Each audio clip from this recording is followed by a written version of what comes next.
leur foi dans l'insécurité, et c'est pas biblique. C'est pas dans le plan de Dieu que vous soyez dans l'insécurité. Le plan de Dieu a toujours été et sera toujours que vous demeuriez dans la et dans sa sécurité. Amen. Amen. Amen. Le problème, c'est qu'on le sait, mais très peu ont cette capacité à le vivre. Et donc, durant tout ce séminaire, on a essayé d'abord de comprendre ce qu'était l'insécurité. Alors, je vais vous redonner la définition pour vous qui n'étaient pas là. Eux, ça leur fera un rappel. Étymologiquement, ça vient du préfixe latin in, privé de, et de sécurité, issu du latin securitas, absence de souci, tranquillité de l'âme, dérivé de securus, qui veut dire exempt de soucis, exempt de crainte, être tranquille. Vous vous reconnaissez dans la définition?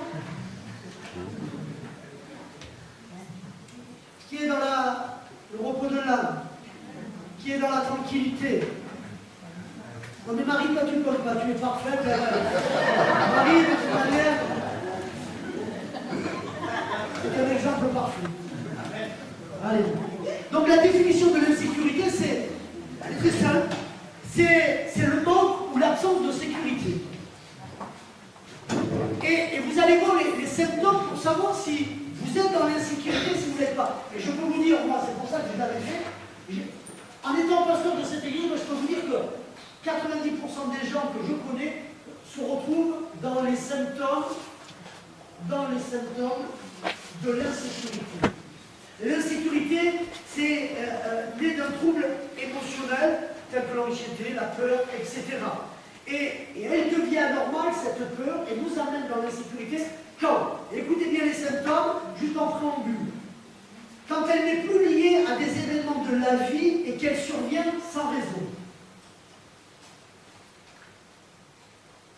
Vous êtes en voiture, quelqu'un pile devant vous, ça déclenche une peur dans l'émotion, c'est normal, le corps, l'esprit que Dieu nous a donné nous permet d'exprimer des émotions. Celle-là, elle est normale.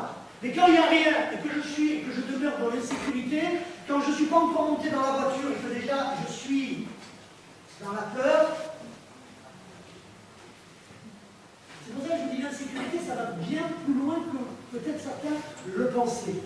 Elle devient anormale quand elle est un état permanent. L'émotion, on l'a vu nous hier, est un état ponctuel. Le sentiment, lui, devient et est durable. Et quand l'anxiété, l'insécurité vient dans un cœur de manière durable, c'est quelque chose qui est anormal. Troisième élément, elle perd sa fonction d'aide au changement de la vie et elle favorise davantage, écoutez là c'est pour beaucoup, la répétition ou la limitation des comportements que les possibilités d'adaptation du sujet. Elle perd sa fonction qui aide au changement. Je voudrais rappeler, juste en préambule, que la croix, crous en latin, c'est le lieu du changement. C'est le lieu de notre sécurité. C'est parce que nous sommes en sécurité que l'on peut grandir et que l'on peut évoluer. Quand nous sommes dans l'insécurité, alors notre vision se limite, nous sommes dans l'incapacité de changer. Et qu'est-ce que nous faisons? Nous répétons toujours les mêmes erreurs, nous répétons toujours les mêmes choses, nous nous limitons et nous avons toujours le même regard. Mais écoutez, tout ça vient d'un sentiment d'insécurité. Et là, je peux vous dire que de nombreux chrétiens pourraient malheureusement se reconnaître. Elle est une souffrance aboutissante qui demande de soins et elle s'intercale souvent entre des attaques de panique où elle s'associe à des états de névrose, psychotiques et elle s'accompagne très souvent d'états dépressifs ou de dépendance. Et une dépendance, par exemple, de ceux qui ont peur, c'est j'ai besoin d'être entouré, il me faut du monde, je ne peux pas être seul, j'ai besoin. C'est aussi des signaux qui font que nous sommes dans l'insécurité. Donc, nous avons vu tout ça, nous avons vu que Dieu, en tout temps, depuis le départ, veut être pour nous notre sécurité. Et c'est pour ça que dans la Bible, vous le voyez, dans nombreux passages, je vais vous le montrer, vous le marquez, dans le psaume 91:1 par exemple, dans le psaume 46:2, Dieu veut être un abri, Dieu veut être un refuge, Dieu veut être votre secours. Amen. Amen. Et nous avons besoin de comprendre pas être chrétien et vivre toute sa vie dans l'insécurité, alors que le plan de Dieu est que tu sois dans la sécurité divine. Amen. Amen. Si tu es dans l'insécurité, c'est qu'il y a un souci. Et donc, nous avons vu tout le processus qui nous ramène de l'insécurité, le pont qui ramène de l'insécurité à la sécurité. Je ne veux pas tout vous refaire, il fallait y être. Et je voudrais juste traiter un point. Il y a des choses qui sont d'ordre spirituel, et nous les avons vues, et il y a des choses qui sont humaines. Et nous voyons, pour ceux qui ont suivi le séminaire, le point 5, pour ceux qui ont leur livret, le 6, non, le 7, je confonds. Le 7, le 7 et le 5. Et vous allez voir que ça va vous parler aussi. Trop souvent, le chrétien sait les choses de manière intellectuelle avec son esprit, mais a du mal à les vivre de manière pratique. Que ça devienne une réalité qui est là. Exemple, nous savons que Dieu veut être un refuge, mais nous avons tellement de difficultés à vivre cette réalité-là. Un des exercices de hier était de leur dire, bon ok, mettez un nom sur la notion de refuge. Qu'est-ce que pour vous un refuge? Ça a été compliqué. Et puis je leur ai demandé une deuxième chose, j'ai dit maintenant, mettez une image. Qu'est-ce que pour vous un refuge? Moi quand je dis Dieu est mon refuge, clairement je sais où je vais, je sais quel est l'endroit, je peux vous le décrire de l'intérieur, je sais, je le visualise. Et je peux même visualiser ce qu'il y a à l'extérieur. Et donc, quand la vie m'amène dans l'insécurité, je sais où est ma sécurité. Et donc, mon devoir, mon rôle va être d'engager ma volonté, d'engager ma responsabilité à véritablement chercher la présence de Dieu. La présence de Dieu, c'est mon refuge. Vous êtes d'accord avec moi que la Bible dit que sur la croix du Calvaire, Jésus a contracté une alliance de paix avec nous. Donc quand je suis dans la présence de Dieu, forcément, je suis dans la sécurité de Dieu. Forcément, être en paix, c'est la tranquillité de l'âme, c'est le repos de l'âme, c'est pouvoir cheminer avec assurance et sérénité auprès de notre Dieu. Amen. C'est en gros, je suis en sécurité parce que je confie ma vie à Dieu, je le laisse m'imprégner de sa personne, je le laisse m'imprégner de ce Père qui prend soin de moi. Mais ça n'empêche, pour passer de l'insécurité à la sécurité, il y a des choses que nous devons mettre en place sereinement, tranquillement dans nos vies. Et il y a 9 points, nous les avons vus, et il en manque 2. Donc, celui-ci qui est d'engager notre volonté. Engager notre volonté. C'est quoi la volonté?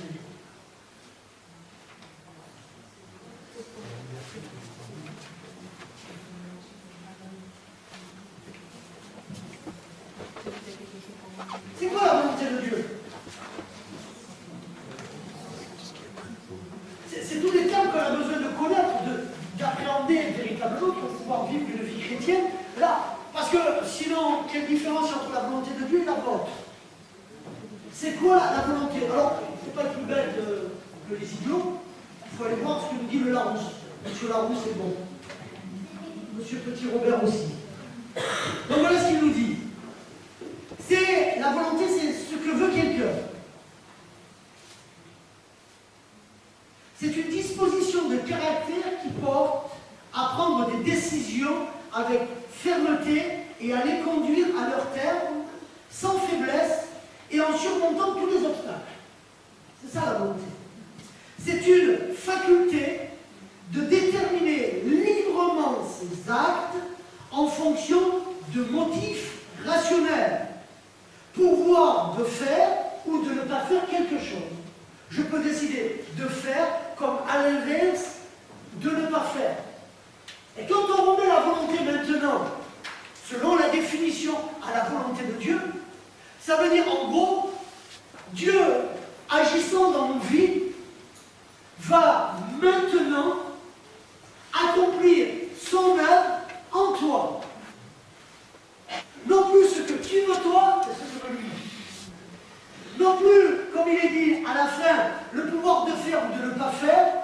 le pouvoir de faire ce que Dieu nous demande et à l'inverse de ne pas faire ce que Dieu ne nous demande pas. Dieu, dans sa volonté, nous mènera, toi et moi, par son action à lui, à bon terme. C'est lui qui te fera surmonter tous tes obstacles. C'est lui qui interviendra. C'est lui qui agira. C'est lui qui est là. Nous, notre rôle, dans notre volonté, c'est d'engager le processus de l'action de Dieu dans nos vies. Mais écoutez-moi bien, tant que vous êtes dans l'insécurité, vous empêchez l'action de Dieu sur vos vies. Tant que vous demeurez dans cet état-là d'insécurité, vous n'êtes pas dans la présence de Dieu et vous ne pouvez pas l'être. Il va falloir aller, et c'est ce qu'on a vu, dans cette machine à laver, ce lieu du changement, cette chambre haute, la croix du calvaire, le lieu du changement, là où je passe d'un état à un autre état. C'est bien ce que nous dit la Bible.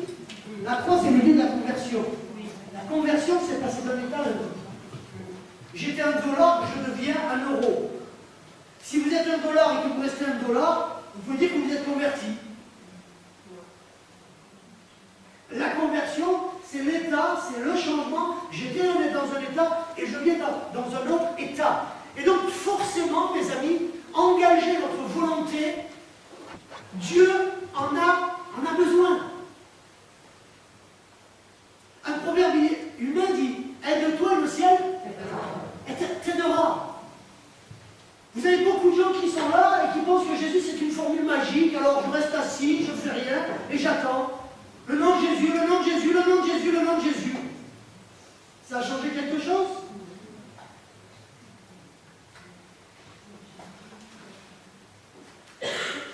Et donc, ce 5e point du séminaire doit vous amener à comprendre qu'après le côté spirituel, le côté de la gestion de vos pensées, de l'équilibre que vous devez avoir dans vos vies, humainement parlant, l'ordre prioritaire des choses, il y a ce besoin d'engager votre volonté dans la volonté de Dieu.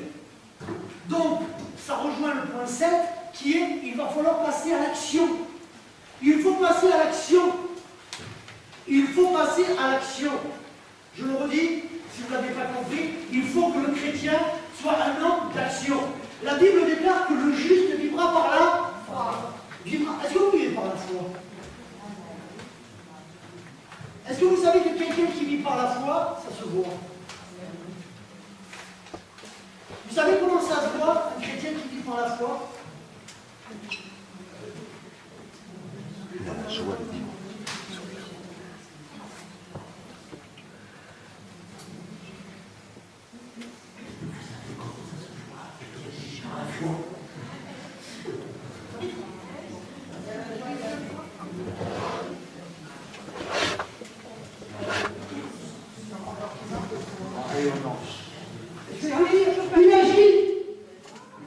Il agit. C'est un homme d'action.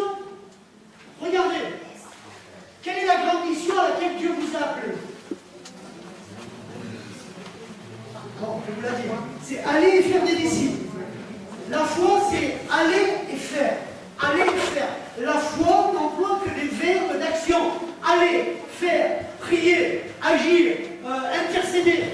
Ça met toujours, et Dieu l'a voulu ainsi, faire un partenariat entre lui et nous, où chacun a son devoir, où Dieu veut que nous réalisions la plénitude de ce qu'il est et du travail profond qu'il est en train d'accomplir entre nous. On ne peut pas, je crois à la prédestination de tout mon cœur, mais la prédestination de Dieu ne fait pas de nous des gens mous, ne fait pas des gens qui ne sont pas dans l'action de Dieu. Bien au contraire, l'Esprit de Dieu va nous pousser. Il y en a, ça fait longtemps qu'ils ne les poussent plus. Hein. Il y en a, ils ont l'Esprit de Dieu, mais alors ils sont couchés, ils sont assis, je peux même dire qu'ils sont sous terre. Des fois, il faut que je vais les voir dessous,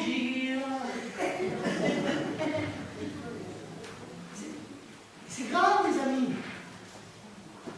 Le chrétien, ça marque parce qu'il vit par la foi, c'est l'action. C'est quelqu'un qui va oser. Pourquoi? Parce que la Bible comme un leitmotiv dans l'Ancien Testament comme dans le Nouveau, elle dit « Ne crains pas, n'aie pas peur ».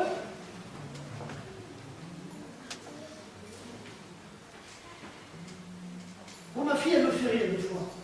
Je vous explique pourquoi. Parce que quand elle sait que je suis à côté d'elle, alors elle fait la marionnette.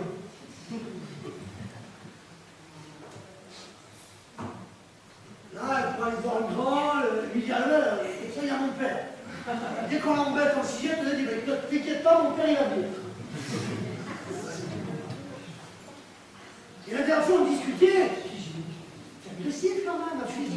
Calmez, et tout ça. Elle dit, moi, j'y vais, ils ont tous peur de moi, ils sont là. Elle fait la marque parce qu'elle se sent en sécurité.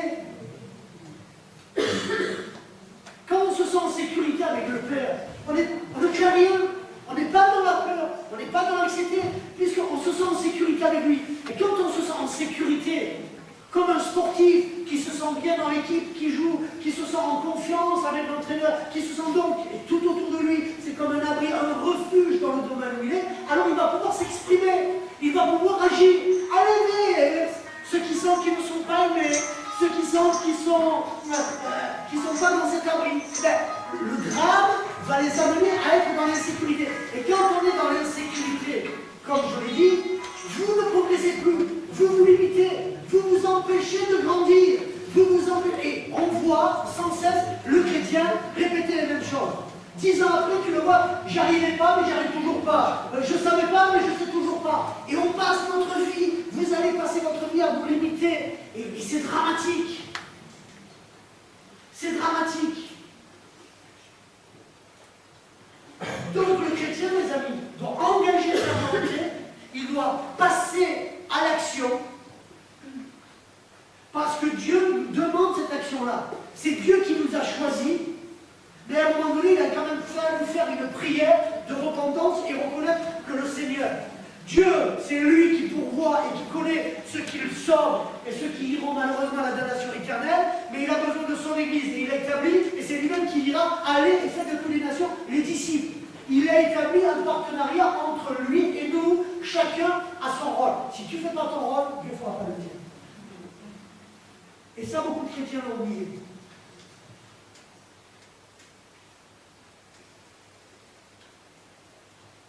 Et nous avons besoin de revenir à cette chose-là. Il y a une vidéo à passer, elle dure juste 1 minute. On va juste la regarder 2 secondes. Et vous allez voir ce que beaucoup de chrétiens font. Et on va voir comment on peut travailler sur notre engagement spirituellement, évidemment spirituellement parlant.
Et tant que vous avez cette notion-là dans votre vie, vous vous empêchez de vivre. La Bible elle est claire, elle dit convertis-toi et vis.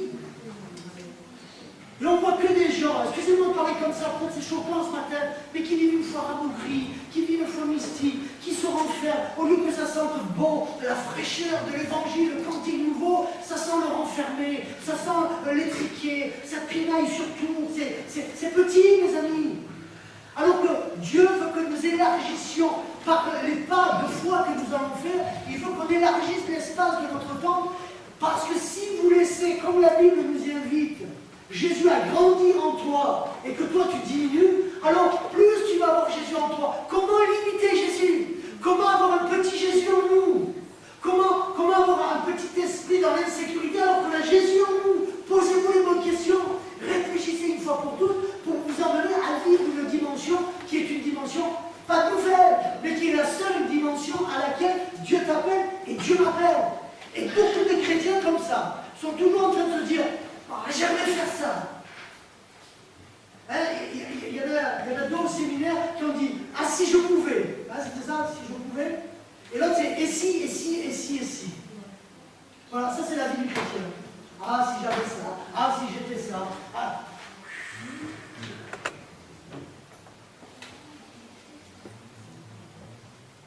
Assis, assis, assis. Assis, assis, j'avais dû attendre. C'est pas le comme joli. Assis qu'il avait fallu attendre que moi parle bien français, je passe sur une estrade. Assis, moi là, il fallait que j'attende, que je chante avec une belle voix, je ne chanterai même pas les louanges de Dieu. Les assis, les ici, les ah je voudrais, mais je ne peux pas. Mes amis, sont tous les freins qui passe votre temps à vous tenir dans l'insécurité alors que Dieu ne vous a jamais appelé à ça. Il ne vous a jamais appelé à ça. La foi n'a pas de limite. La foi, c'est l'assurance et la confiance en Dieu. Et écoutez-moi bien, c'est parce que vous venez d'un endroit où vous avez une faible estime de vous que les gens passent leur temps, soit à aller chercher des choses auprès desquelles ils soupiraient avant, qu'ils pensent que s'ils avaient ces choses, leur permettraient d'avoir une vie épanouie, et c'est une erreur. À l'inverse, vous avez plein de gens, parce que leur passé a été aussi difficile, alors ils passent leur temps à penser qu'ils n'y arriveront pas. Et tout ça n'est qu'une faible estime de soi. C'est quoi l'estime de soi? L'estime de soi, mes amis, c'est une échelle de valeurs. L'estime de soi, c'est je mets mes actes en conformité avec mes principes. On l'a vu au séminaire, ce qu'étaient les 5 principes bibliques. On a vu ce qu'était un principe. Un vrai principe, c'est quelque chose qui naît de Dieu, qui vient à nous et qui nous transforme et qui nous change, et qui ensuite va être communiqué, transmis aux autres, qui a un but pour les autres. Si dans ta vie il n'y a pas ça, mon ami, tu passeras ton temps dans l'insécurité, tu passeras ton temps à avoir une faible estime de toi-même, à toujours dire « et si j'avais pu, et si je voulais », et tu passes ton temps à te limiter, et tu penses ton temps ne pas te voir tel que Dieu te voit. Et c'est là où c'est fou. Dieu ne te juge pas comme tu te juges toi-même. On passe notre temps à dire « oh mais je n'ai rien, je suis nul, je suis pas bon », et lui il dit « waouh, t'es une perle de Grand Prix, waouh, c'est extraordinaire ». C'est fou, mais on continue quand même à finir comme ça avec Dieu. On vit l'inverse de ce que Dieu proclame dans sa parole, et pourtant on continue. Et on se dit « mais pourquoi je suis dans l'insécurité ?» Parce que tu ne lis pas l'évangile. Parce que tu veux continuer à vivre sur une faible estime de soi. Donc l'estime de soi, c'est un rapport entre des principes, c'est ce que j'enseigne aux jeunes, entre des principes et des actes qui sont mis. L'estime de soi se bâtit en agissant sur différentes dimensions de notre existence. Pour cela, il suffit que l'action respecte nos valeurs. Écoutez bien, peu importe la nature du défi, peu importe du succès ou de l'échec. Et là, combien de chrétiens? J'ose pas parce que si je me trompe. Je prie pas parce qu'est-ce qu'ils vont dire? Ah, lui il prie mieux que moi, elle prie mieux que moi, ah, lui il pense ça de moi. Et on passe notre vie à se limiter parce qu'on vit pour les autres. Vous n'avez pas marre de vivre pour les autres? Dans cette formule-là, c'est pas biblique. Hein? Celle-là, c'est se faire du mal. Je ne crois pas que Dieu nous dit d'aider notre prochain ou d'aller simplement parce que tu as quelqu'un qui est jaloux de toi, qui a un mauvais regard sur toi et qui est là, qui te tient. Je ne crois pas que c'est ce regard-là Dieu dit. Dis non, non, d'abord tu te construis va grandir. Derrière, tu peux alors enclencher le processus d'aider ton prochain. C'est ce qu'on a vu aussi hier. Et donc l'estime de soi, c'est 4 valeurs importantes. C'est l'amour de soi, l'acceptation de soi, la vision de soi et la confiance en soi. Bon là, je m'envole. Hein. Parce que là, il y en a combien qui se reconnaissent? Je redis, estime de soi, c'est confiance en soi, vision de soi, acceptation de soi et amour de soi. Bon alors ceux qui ont une forte estime d'eux-mêmes, levez-vous. Après ce que je viens de décrire. C'est bien ce qui me semblait. Vous auriez dû être un peu plus nombreux au séminaire.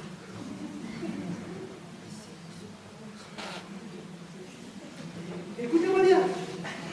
Tant, on va le voir, on va rentrer dans le dernier quart d'heure de ce qu'il faut mettre en place maintenant, pratiquement, concrètement. Si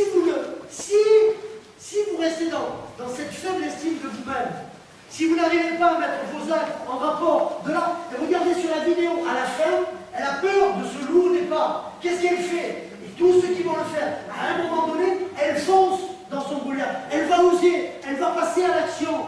Elle n'a pas peur. Comme David un jour a rencontré Goliath, il a dit, mais je viens pas en mon nom, je viens en ton nom. Parce que reprenons maintenant les choses une à une. La vision de soi. La vision de soi.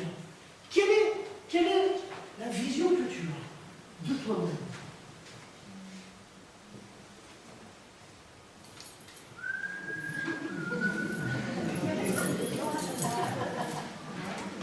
Je ne sais pas pourquoi je suis venu ce matin, mais alors que le dimanche à éviter. Non mais, quelle est la vision? C'est hallucinant. Il y a des gens, écoutez bien, il y a des gens qui croient que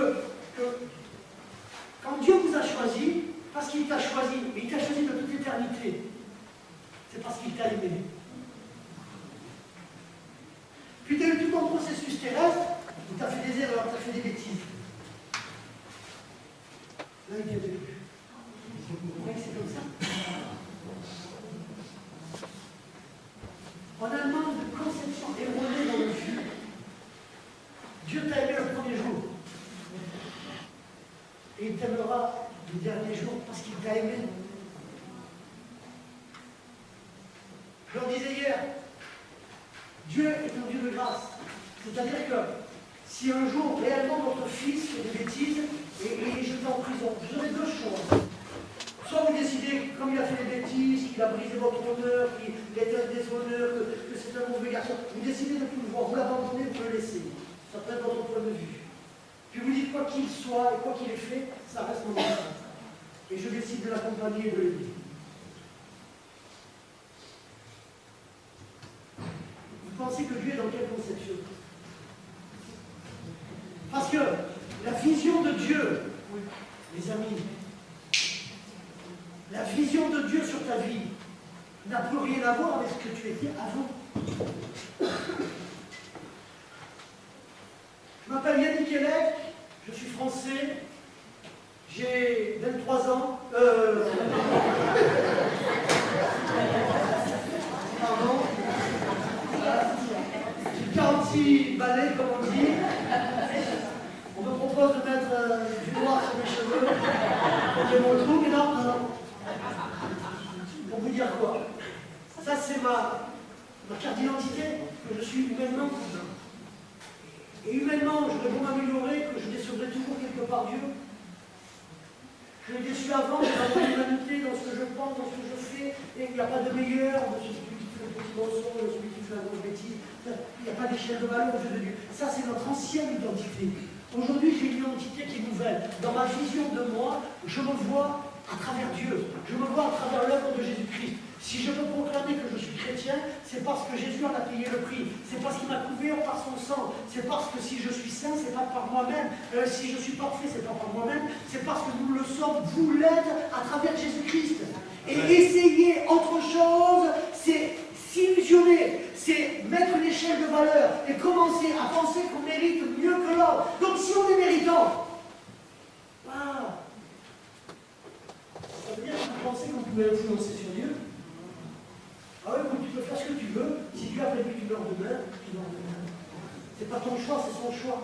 Et dans l'identité chrétienne, alors je sais que je suis citoyen du ciel, passager sur cette terre, pèlerin sur cette terre. Je sais que cette terre, c'est une terre de souffrance. La Bible le dit. Comme sur le juste, comme sur l'impie, alors l'injustice peut prévaloir sur ma vie. Les choses mauvaises peuvent venir. L'orage peut être là. Les tempêtes et les déserts, elles sont aussi pour moi. La souffrance, elle est aussi pour moi. C'est effarant de toujours voir les chrétiens. Ah mais je suis tombé malade. Mais qu'est-ce qui arrive? Qu'est-ce que j'ai commis? Qu'est-ce que j'ai fait? Il m'arrive une banqueroute. Oh là là. Mais alors, Seigneur, tu es où? Mais mes amis, est-ce qu'il a dit que ces choses-là n'existeraient pas? Il y en a qui ont fait banqueroute, mais ça a été le moyen par lequel ils se sont rencontrés Dieu, ça a été le moyen par lequel Dieu, à nouveau, a retracé leur route. Il n'y a jamais d'échec. Si tu es toujours en train de ne pas oser et de ne pas faire parce que tu as peur, non, tu es citoyen du ciel. Nous l'avons vu hier, nous sommes assis dans les lieux célestes en Christ. En Christ. C'est pas Yannick Élève qui a pris l'échelle et qui a dit, oh, là, il y a bonhomme. Comme il dirait Daniel Libra, d'accord? 20 ans de mairie, j'ai les étoiles, je suis gradé, comme j'ai au fond, il a le placard, on se soumet. Ça ne marche pas comme ça, les vieux. Je suis assis dans les lieux. Moi j'étais en mort éminent, j'ai vu le tunnel. C'est assis dans les lieux célestes, assis dans les lieux célestes, nous sommes en Christ. Et parce que nous sommes en Christ, alors mes amis, nous avons revêtu une nouvelle vision sur nous. Sur la vie. Combien de gens sont dans l'anxiété, dans la peur, en rapport des choses qui peuvent se passer là dans le monde, à l'extérieur? Si vous prenez la Bible, vous avez la vision juste des choses. Et Jésus dira, je vous préviens de toutes ces choses-là pour que justement, vous ne soyez pas dans la peur, que vous ne soyez pas dans l'insécurité, mais pour que, ayant la bonne vision des choses de ce monde, vous puissiez alors développer quelque chose qui va être bon. Et quand mes amis, j'ai une juste vision de ce que je suis en Christ, alors l'estime de moi-même, elle peut grandir. Et quand mon estime de moi-même, elle peut grandir, alors je peux oser commencer à faire des choses parce que je comprends la réalité spirituelle, je comprends les enjeux qui sont là, je comprends ce que Dieu attend de moi, je comprends la volonté de Dieu, et du coup, je n'y vais plus par moi-même, je ne fais plus les choses par moi-même. Si je devais chanter avec ma voix, je reste assis. Oui, mais si je viens chanter parce que j'évangélise, alors là, je peux. Amen. Et vous avez une multitude de gens comme ça qui passent leur vie à se limiter parce que leur vision de Dieu, la vision de ce que Dieu attend de vous, elle est fausse. Je me suis trompé, je suis mort, les choses de vie avaient culpabilisé, je me suis trompé, je me suis retrompé, je me suis retrompé. Ah non, c'est plus trompé. Vous êtes citoyen du ciel, je sais mon identité elle est en Christ, Dieu le Père me voit à travers Jésus-Christ. Et ça change tout. C'est pas que Yannick Elec s'est amélioré, c'est pas que Yannick Elec... On essaie par l'esprit, bien sûr, de se bonifier, on essaie de ne plus commettre les mêmes erreurs, on essaie de s'améliorer. Moi, j'ai un tempérament un peu pulsif, comme les gens du Sud et tout ça. Par l'esprit de l'esprit, on apprend. Hein, la grâce et d'être citoyen du ciel, c'est pas parce que tu as dit ça que tu fais plus rien. Bien au contraire, tu essaies de t'améliorer, tu essaies de progresser, tu essaies de faire un travail, comme dit la Bible, qui va de progrès en progrès. Mais du coup, comme tu comprends le plan de Dieu sur ta vie, alors tu peux déjà commencer à te mettre à accomplir, te mettre à faire, à oser faire des choses vis-à-vis de toi. Et la première des choses où les gens ont peur, et c'est le premier des travaux qu'il y a à faire, c'est je commence à me connaître moi-même. Combien de chrétiens sont là et ne s'aiment pas eux-mêmes? Bon, il y en a, c'est trop. Mais la grosse majorité, je vous assure, ils ne s'aiment pas.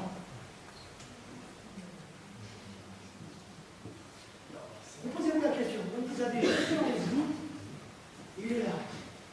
Jésus en vous, et vous ne vous aimez pas. Vous êtes en Jésus, et vous ne vous aimez pas. Jésus vous a choisi le premier, et vous ne vous aimez pas. Non, que vous n'aimiez pas ce que vous étiez avant, je peux le comprendre.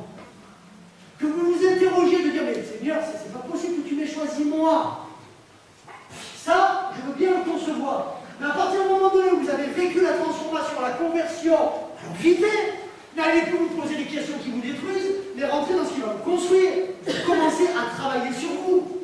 Et mes amis, quand on commence à travailler sur l'estime de soi, il y a 3 directions. La première, quand je rencontre Dieu, c'est d'abord je travaille sur moi. Et dans ces 4 points que je vous ai marqués, le à soi va faire intervenir 2 éléments. Un, la vision et l'amour de soi. On ne peut rien faire si on ne s'aime pas.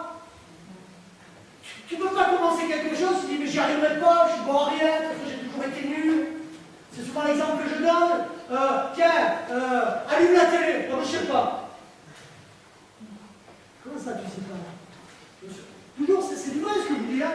Je dis tu sais pas appuyer sur un bouton? Mais si, alors tu sais allumer une télé. On n'a même pas essayé. Que déjà la réponse est non, je ne peux pas. Non, je ne sais pas. Et regardez, les gens se connaissent si peu que dès que tu leur proposes quelque chose de nouveau, ça clignote de partout à l'intérieur. C'est en sirène. Les gens s'affument. Carla Cora, je leur ai proposé l'année dernière, j'ai dit on va faire le Handel. Bon, Handel version nous, hein. Pas celui-là. C'était du nous. Et là-dessus, bon, il y avait Audrey Allen. On n'y arrivera jamais, c'est pas possible. On n'a pas essayé. Et donc, quand on est dans l'insécurité, on n'ose pas, on ne peut pas. On voudrait, mais on n'ose pas. De suite, on voit que les problèmes, on voit que les difficultés. Et c'est pareil, vous avez des gens qui passent leur vie à voir que le mauvais côté de ce qu'ils ont. Ils ne voient que leurs erreurs qu'ils ont commises. Oui, tu as fait de bonnes choses aussi. Yannick Keller, écoutez bien, c'est pas que, humainement, c'est pas que du beau. Il y a des gens, ils idolâtrent les pasteurs. C'est des bons hommes, hein. Et souvent, ils ont plus de défauts que les autres. Bizarre, mais c'est comme ça. Oui, et les gens, ils regardent parce que sa sainteté, j'ai pas mis la barre, mais elle va bientôt arriver. Pour le poste, ça ne marche pas. Ça fait longtemps pourtant que j'ai pas envie. Donc, et les gens sont là. Oh non, t'as des qualités, t'as des défauts. Et vous avez des gens comme ça, qui sont entourés que d'autres gens, qui ne voient que vos défauts, qui ne vous parlent que de vos défauts. Et les gens vous frappent et ils ne voient que du noir. Et vous n'y arriverez jamais. À un moment donné, se connaître soi, c'est connaître. Je connais mes qualités, c'est ce qu'on a vu hier, mais je connais aussi mes défauts. Je connais ce que je suis capable et ce que je suis incapable de faire. Là où je vais avoir besoin de l'aide de Dieu, la confiance de Dieu, là où j'ai besoin de la main de Dieu pour m'aider à aller plus loin et à aller plus loin. Si vous ne vous connaissez pas déjà, si vous ne connaissez pas votre identité en Christ, si vous ne savez même pas ce que votre Père peut faire pour vous, reprenez l'exemple de David face à son Goliath. Il y avait toute une armée, il y avait un roi. Finalement, si on reprend, si on schématise très rapidement, tu te rends compte que toute l'armée et le roi, face à un géant, il ne savait pas quoi faire. Et simplement un gamin qui, lui, était désarmé, à part 5 pierres, il le fronde, lui, il savait quoi faire. Lui, il connaissait ses qualités, et il savait qui sont Dieu. Il va dire, écoute, ne viens pas moi, David. C'est pas moi, David, qui viens combattre là. Mais moi, je suis celui par qui tu vas payer le prix de ton offense à Dieu. Je ne viens pas combattre en mon nom, je viens combattre dans le nom de l'Éternel des armées. Vous voyez, on est tous des chrétiens. Chrétien veut dire petit Christ. Ça veut dire qu'on a Christ en nous. Parfait, imparfaitement, humainement, on est d'accord, mais recouvert par le sang de Jésus-Christ. Alors mes amis, il est temps d'apprendre à se connaître. Il est temps de s'accepter. Il est temps de s'accepter. Il est temps d'avoir une honnêteté avec soi. Être honnête avec soi, c'est je connais mes forces et je connais mes faiblesses. Tu n'as pas besoin de me les dire, je les connais. Je sais ce que j'aime, je sais ce que j'aime pas. C'est pas se mentir, mais c'est dire je suis honnête avec moi.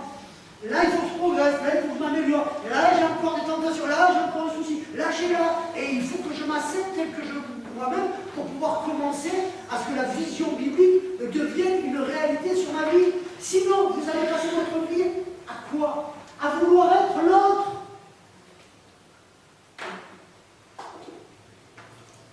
Vous avez des églises où il y a le pasteur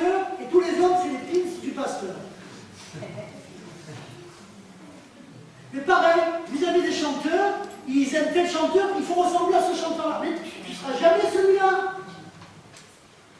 Tu es particulier, tu es unique. Dieu t'a créé comme ça, avec tes dons, avec tes talents. Alors apprends à te connaître, apprends à t'accepter, apprends à être honnête avec toi, sachant le travail qu'il y aura derrière, et tu vas voir que ton estime de toi, elle va grandir dans la vision et dans l'amour que tu te portes.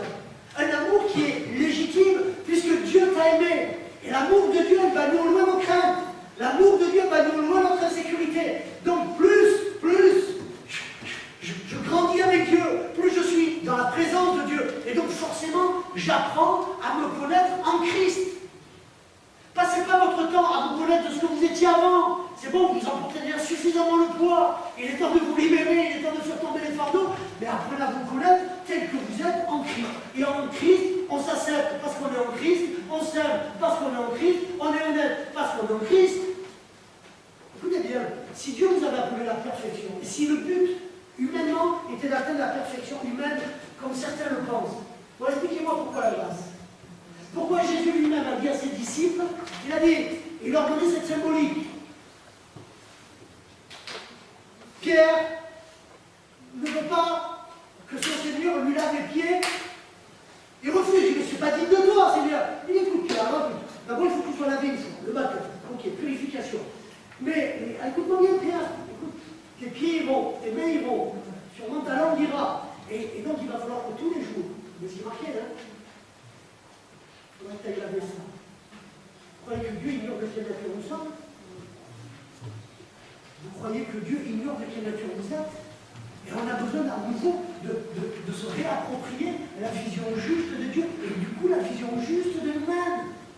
Et vous avez du coup des gens qui se placent la barre trop et qui n'y arrivent jamais parce qu'ils veulent atteindre humainement. Moi je ne dis pas là, atteignez-les humainement, mais comprenez quelle est votre identité spirituelle et vivez-la pleinement. Vivez pleinement la grâce, vivez pleinement l'acceptation de soi. Acceptez que Dieu vous ait choisi malgré que vous vous croyez mauvais, imparfait, tout ce que vous êtes. C'est Dieu qui t'a choisi.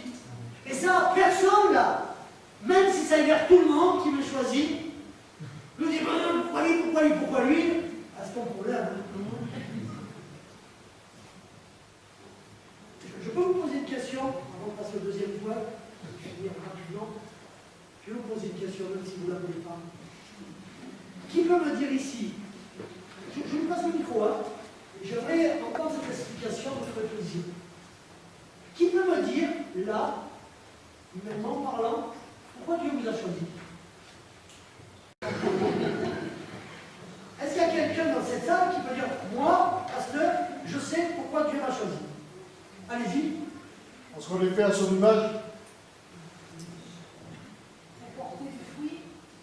Non, c'est pas ça, je ne vais pas changer ma question. Qu'est-ce qui fait que dans vos vies, tu mériterais plus que l'autre que Dieu t'ait choisi? Qui peut me l'expliquer?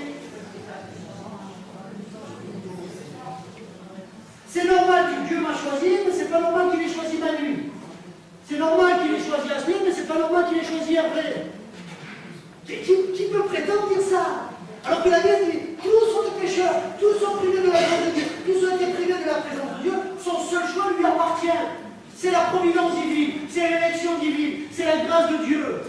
Et tu peux paraître et faire celui ou celle que tu voudras, c'est pas ça qui fait que c'est Dieu qui t'a choisi pour ça. Ça lui appartient, ça t'appartient pas. Deuxième élément important, c'est comment grandir dans la confiance en soi. C'est une question qui m'a été posée la dernière fois par Freddy. La confiance en soi. Il ne faut pas confondre estime de soi et confiance en soi. La confiance de soi, elle grandit justement dans l'action. Donc j'ai travaillé sur mon honnêteté, j'ai travaillé sur le fait de m'accepter, de me connaître, ma nouvelle identité. Maintenant, il faut que j'aille chercher deux choses en Christ, à savoir ma valorisation et mon épanouissement. Comment est-ce que je vais m'épanouir? Premier point, en faisant grandir ma confiance en moi. Comment je grandis dans la confiance? Ben, je vais expérimenter, je vais agir, je vais essayer.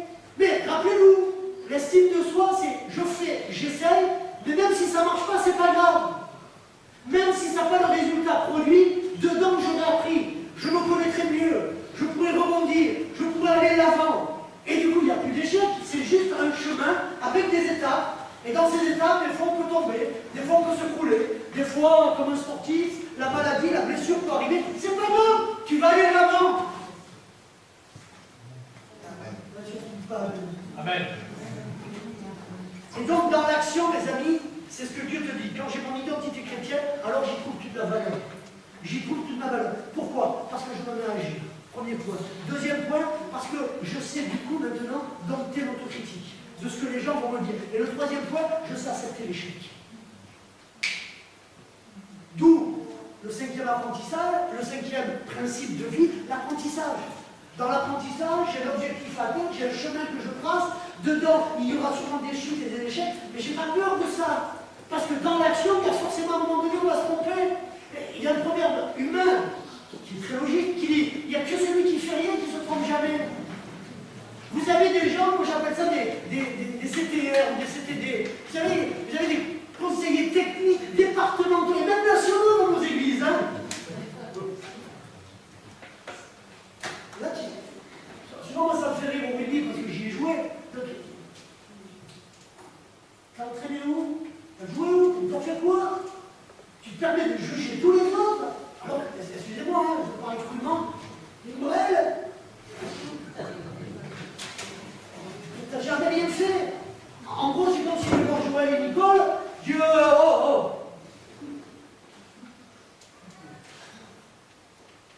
violoncelle, je me permets de te dire, moi je ne sais même pas faire ça. Je ne sais même pas. Et vous avez des gens comme ça dans les églises qui brisent les autres, qui empêchent les autres d'aller de l'avant, parce qu'on passe leur temps à les empêcher de rentrer dans la plénitude de ce qui est Dieu. Mais c'est pas parce que les jeunes se trompent, c'est pas parce que des anciens se tromperaient, c'est pas parce qu'il n'y a pas de succès de suite que vous n'êtes pas dans le chemin et dans le bon chemin. Le but, mes amis, à la fin, c'est d'être fier de soi. À la fin, c'est d'être heureux de ce que vous avez fait. Vous avez essayé. Je vous donne un exemple. Dimanche prochain, nous on aura travaillé à la chorale, on aura fait, je vous l'ai dit, il y a des affiches invitées. Si on chante devant personne, moi je ne dis pas que c'est un échec. Hein. Et s'ils sont 4, on chantera comme s'ils étaient 200. Comme on l'a toujours fait. Je ne suis pas dépendant à ce qu'une salle soit pleine ou elle soit vide. J'ai un job à faire avec Dieu, je dois être dans l'action.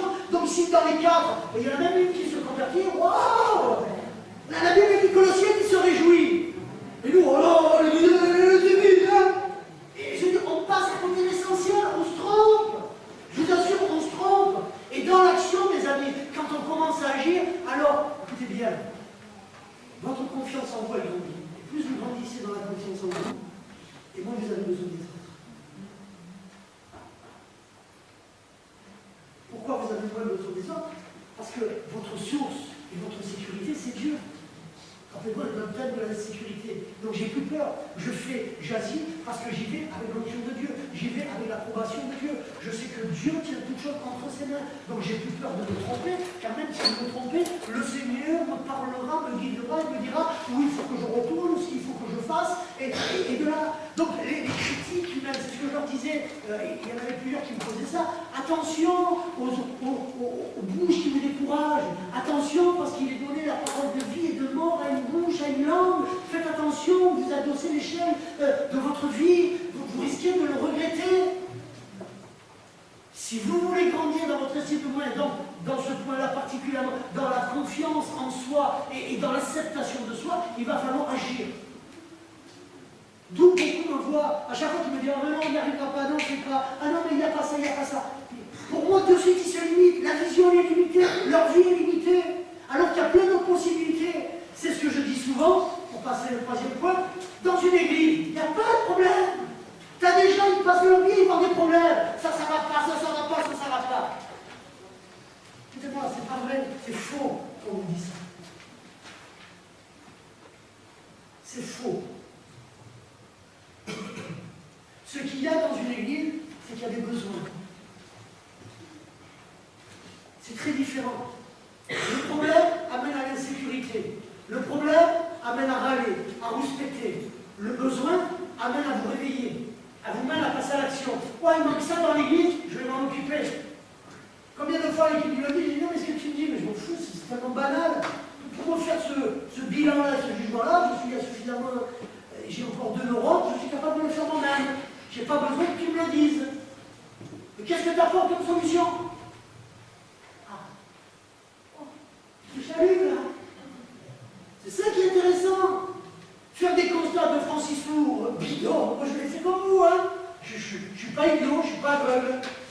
Ce qui ne va pas, va pas. Et c'est pas parce que ça ne va pas que c'est un problème, c'est un besoin. Un besoin, ça veut dire qu'il faut qu'il y ait des gens qui se lèvent, il faut qu'il y ait des gens qui sont compétents. Et du coup, des gens qui ont fait une faible estime d'eux-mêmes trouvent auprès du Seigneur, dans le service, une capacité à faire grandir leur confiance en eux, à aller l'avant et de pouvoir se développer. Amen. Si vous ne passez pas à l'action, il n'y a pas de foi. La foi sans action, ça n'existe pas. Mais à l'inverse, il ne faut pas faire des actions sans la foi quand on est chrétien. Dernier point, rapidement. Donc, l'estime de soi, à soi, l'action que je vais mener, d'accord? Donc on a déjà vu la vision de soi, on a vu l'amour de soi, et on a vu la confiance en soi. Maintenant, le dernier stade pour grandir dans l'engagement de notre valeur et passer à l'action, c'est le dernier point, c'est l'acceptation de soi. Et l'acceptation de soi, c'est qu'il va falloir ouvrir l'espace de notre temps, c'est ce qu'on va faire avec les jeunes, c'est-à-dire qu'il faut s'ouvrir aux autres. Il y a trop de chrétiens, ça sera la naphtaline. Il y a trop de chrétiens, ils veulent leur foi vis-à-vis que d'eux, ils ne veulent pas parler aux autres, ils veulent rester enfermés, ils veulent rien communiquer, ils veulent rien transmettre, ils veulent rien donner, tout est autour d'eux, tout est nombriliste, tout est là. D'abord, c'est pas un bon principe, et ça vous renferme. Deux, mes amis, vous ne pourrez pas grandir et vous développer spirituellement dans une telle conception, c'est anti-biblique. D'où ce que je leur disais hier, dans l'estime de soi, dans l'action que je vais mener, dans le fait d'aller, dans le fait d'oser, il va falloir que j'aille vers les autres. Pourquoi? Un, pour vous affirmer. Un, pour vous affirmer. Le chrétien, dans n'importe quel groupe, est quelqu'un qui s'affirme.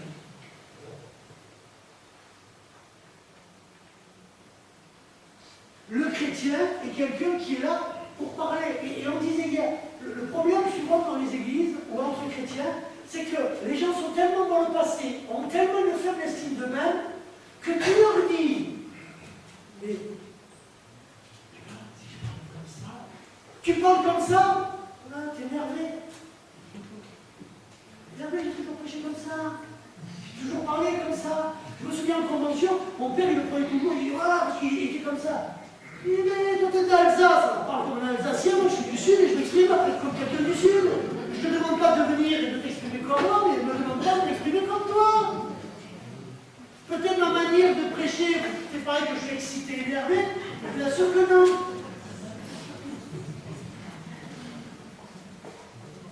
Moi je suis un passionné, ne me demandez pas d'être quelqu'un d'éteint, c'est ça. Oui, alors, frère, je sais s'affirmer, écoutez-moi, quand je fais ça, je ne me moque pas de ceux qui font ça, c'est leur identité. Notre frère Stéphane, quand il vient, il prête comme ça. Notre frère Damien, qui est proche de lui, ne bouge pas. Moi, c'est moi. Eux, c'est eux. Et je suis heureux de ce qu'ils sont. Mais je suis heureux de ce que je suis. Je ne peux pas changer pour vous. Donc, quand vous êtes confrontés aux gens, vous avez à affirmer ce que vous avez à dire. Vous leur dites, avec honnêteté, avec vérité. Mais du coup, je ne subis plus, comme la plupart des gens, le regard des autres, la pression des autres, la pression du groupe. Il faut que je me fasse accepter, il faut que je me fasse... Non, non, non, non, non. Non. Quand je suis en Christ, je connais mes positions et reprenez la volonté. Je connais mes positions, je sais ce que je veux, je sais les positions que je dois tenir et donc je m'affirme, même si à côté de cela, ça va me faire des problèmes. Amen. Écoutez-moi, quand il faut prendre des positions contre l'homosexualité, qu'il faut prendre des positions par rapport à l'école, à la théorie du genre, quand il faut prendre des positions, forcément ça ne plaît pas à vos voisins, ça ne plaît pas aux amis, ça ne plaît pas à ceux-ci. Mais si à chaque fois, c'est vous qui reculez, c'est vous qui abaissez votre garde, alors les amis, vous n'aurez toujours qu'une faible estime de vous-même. Parce que d'un coup, vous direz oui, et puis quand vous sortez un peu comme Pierre, vous baissez la tête, il dit j'étais encore minable, je n'ai pas osé leur dire. Ça va être alors.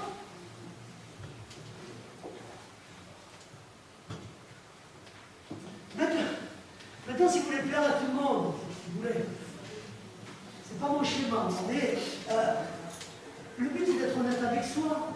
On revient au premier point. Si les gens vous aiment pour ce que vous êtes, tant mieux. Voilà.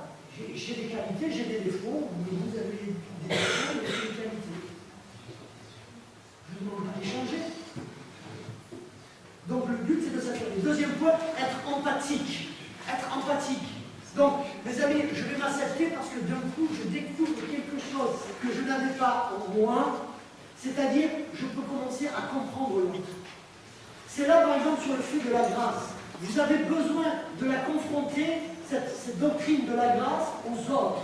Parce que la grâce, c'est un amour inconditionnel de Dieu, c'est un pardon, mais c'est être centré sur l'autre. L'autre qui s'est trompé, l'autre qui est tombé, l'autre qui a besoin d'être pardonné, l'autre qui a besoin d'être relevé, l'autre qui a besoin d'être encouragé, l'autre qui lui a dit c'est vrai, ce que tu as fait c'est pas bien, mais voilà, Dieu te pardonne, et reviens au milieu de nous, viens là, viens, on va t'aider, et ton passé c'est ton passé, on s'en fout. Aujourd'hui on regarde à ton avenir, c'est ça la grâce.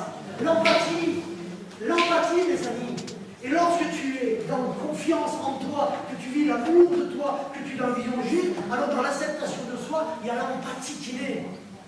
Parce que tu t'acceptes tel que tu es avec tes qualités, tes défauts. Et donc forcément, ton psychologue aussi peut tomber. Et que comme toi, et c'est ce qu'il dira, faites aux autres ce que vous aimeriez que l'on vous fasse. Ça, c'est pas mal. Oui, il y a plein de choses. Oui, il y a plein de choses que je ne fais pas aux gens parce que je ne veux pas qu'on me le fasse. Je n'aime pas la pitié. Je préfère rester seul dans mon coin et le vivre avec mon Dieu. Je comprends que chacun puisse vivre les choses différemment et respecter ceux qui les vivent aussi différemment. On n'est pas dans un moule, on n'est pas tous à la ressemblance. Voilà, chacun vit les choses et il faut accepter la différence de chacun. Et le dernier point, c'est s'appuyer sur le social, sur l'autre, sur le soutien social. Ça veut dire qu'à un moment donné, c'était une question de Mireille, de Tess, là, et à un moment donné, elle dit non, on a besoin de l'autre. On a besoin de l'autre. Mais je leur ai dit, attention, pas n'importe quel autre. Le problème, c'est que dans nos églises, on a accepté le n'importe quel autre. C'est-à-dire, on allait parler à des gens à qui on n'aurait jamais dû parler, on a échangé avec des gens avec qui on n'aurait jamais dû échanger. Donc, trouver quelqu'un qui va être empathique avec vous, quelqu'un qui va vous tirer vers le haut, quelqu'un qui veut vous donner toute valeur, c'est rare. Mais quand vous le trouvez, alors, mes amis, vous avez ce soutien social pour pouvoir marcher, aller l'avant. Lorsque vous vous découragez, vous dire, mais non, il faut que tu ailles encore. Quand vous vous voyez, non, mais non, c'est bien. Et l'Église a besoin de trouver ces choses-là pour que chacun grandissant dans l'estime de soi permet aux autres de grandir. Et quand nous grandissons tous ensemble, c'est l'Église qui grandit, c'est l'œuvre de Dieu qui grandit. Et donc forcément des personnes capables de s'occuper d'autres et de pouvoir transmettre encore davantage de choses. Amen. Ça c'est important. Et ça c'est important. On a besoin de redécouvrir ces vérités-là. Alors, pour conclure, je vous relis simplement. L'estime de soi, 4 points importants qu'on doit développer vis-à-vis de soi, dans l'action que l'on va entreprendre et vis-à-vis des autres, pour que ces 4 choses deviennent une réalité, l'amour de soi, l'acceptation de soi, la confiance en soi, mes amis, et la vision que Dieu a. Si tu embrasses ça, alors forcément ton regard sur toi il va changer. Écoutez bien ce que je veux dire. Quand vous comprenez les choses spirituellement, et que vous comprenez, que vous embrassez la vision de Dieu, alors forcément, ceux qui n'ont plus la même vision que vous, ceux qui vous ramènent toujours à vos imperfections, à ce que vous êtes, et tout ça, et différents vous tirent vers le bas, ça ne peut plus aller. Ça ne peut plus aller. Et donc il y a véritablement ce besoin de trouver des gens qui vous apprécient, qui vous aiment. D'accord? Donc le dernier point pour ceux qui étaient séminaires, c'est ça. Engagez-vous. Allez, essayez, faites, accomplissez. Pourquoi? Parce que si vous êtes dans l'insécurité, vous ne bougez pas et vous ne faites rien. Quand on est en sécurité, c'est là où on va, où on se découvre, tout notre potentiel, on va de l'avant. Mais cela n'est possible que si on embrasse la vision de Dieu qui nous donne 2 choses, épanouissement et valorisation. Amen.